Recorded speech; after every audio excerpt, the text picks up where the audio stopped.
Pardon. Merci, Monsieur le Président. Ma question s'adresse à Monsieur le ministre des Affaires de l'Europe et des Affaires étrangères, et j'y associe mon confrère Gabriel Serville, président du groupe d'amitié France-Haïti. Monsieur le ministre, depuis 18 mois, une situation insurrectionnelle perdure en Haïti, inquiétant la communauté internationale dans son ensemble et plus particulièrement les pays de la Caraïbe. Les affrontements sont quotidiens, sur fond de vie chère, de soupçons de corruption pour utiliser l'aide au développement, notamment les fonds pétro-caribés, de colère contre le président Jovenel Moïse, ces affrontements perdurent. Un sénateur a même tiré sur la foule. Pour la population, après des mois de manifestations, d'émeutes et de pillages, la situation est catastrophique. Les transports en commun sont suspendus entre plusieurs villes à cause de barricades et d'exactions contre les véhicules et leurs occupants. Les approvisionnements en essence, nourriture, fournitures médicales sont grandement ralentis quand ils ne sont pas devenus impossibles.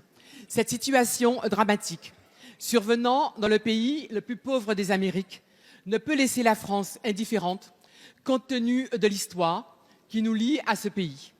Nous savons que l'État haïtien est gravement déstructuré, ne possédant ni administration, ni armée, ni police fiable.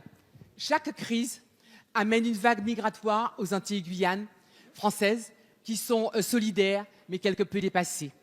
Monsieur le ministre, quelle analyse la diplomatie française propose de ces événements? Quelles initiatives la France compte-t-elle prendre dans les prochaines semaines pour encourager le retour au calme dans ce pays, victime tragique de l'histoire? Comment peut-elle susciter dans le contexte actuel une intervention rapide et efficace de l'ONU? Je vous remercie. Merci, Madame la députée. La parole est à Monsieur Jean-Baptiste Lemoyne, secrétaire d'État auprès du ministre chargé de l'Europe et des Affaires étrangères. Merci beaucoup, Monsieur le Président, Mesdames et Messieurs les députés, Madame la ministre Paul Angevin. Nous partageons votre analyse. La situation en Haïti est particulièrement préoccupante depuis le mois de juillet 2018. Effectivement, un certain nombre de mouvements insurrectionnels se sont déroulés avec une recrudescence depuis la fin du mois d'août. Cela a conduit, hélas, à déjà 42 morts depuis début septembre, à plusieurs dizaines de blessés. L'ambassade de France, l'Institut français d'ailleurs, ont été la cible d'actes de vandalisme. Et je tiens également à saluer l'engagement, le dévouement de notre ambassadeur, de son équipe, pour faire face à ces événements. J'ajoute que la situation politique est aujourd'hui totalement bloquée. Le nouveau gouvernement n'a à ce stade pas été investi. Et donc, face à cela, nous menons de front plusieurs priorités.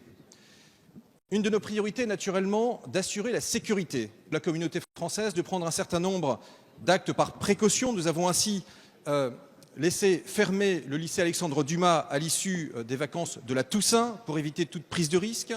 Notre priorité est également de prévenir une situation humanitaire qui se dégrade. Il faut avoir en tête que 4 millions de personnes sont en insécurité alimentaire, c'est 40% de la population. Et vous avez voté jeudi dernier, en présence de Jean-Yves Le Drian, le doublement de l'aide alimentaire programmée française. Cela va nous aider à pouvoir proposer des solutions de crise avec notre centre de secours et de soutien. Et puis, notre dernière priorité, naturellement, est bien de soutenir la reprise d'un dialogue. Le président de la République d'Haïti doit naturellement être à la hauteur des circonstances et nous l'accompagnons, s'il le souhaite. Nous accompagnerons la société civile, les forces vives d'Haïti pour pouvoir, avec l'OIF, avec l'Union européenne, faire en sorte que ce dialogue puisse avoir lieu. Merci, il y en a grand besoin. Je vous remercie.